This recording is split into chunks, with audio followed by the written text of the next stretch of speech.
माशाल्लाह ये सब कपास का खेत अब स्टार्ट हो चुका है और इंशाल्लाह बहुत जल्द कपास भी तैयार हो जाएगी।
लेकिन इसके इर्द गिर्द अभी भी गंदम का खेत मौजूद है।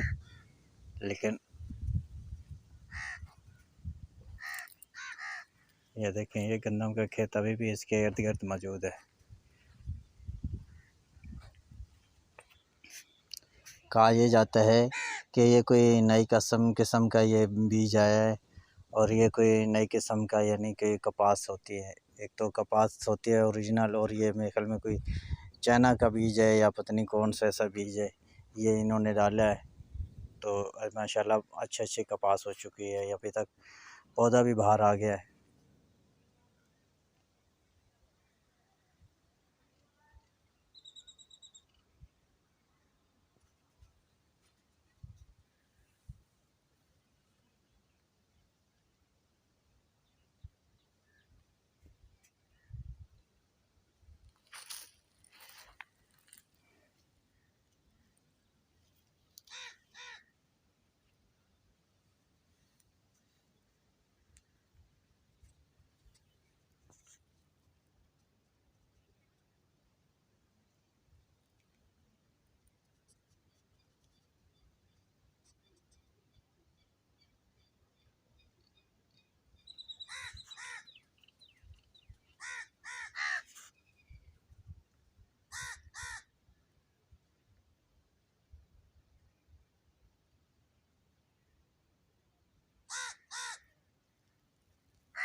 ये छोटी छोटी सी क्यारियाँ बनी हुई हैं, उस क्यारों के बीच में ये पौधे लगे हुए हैं।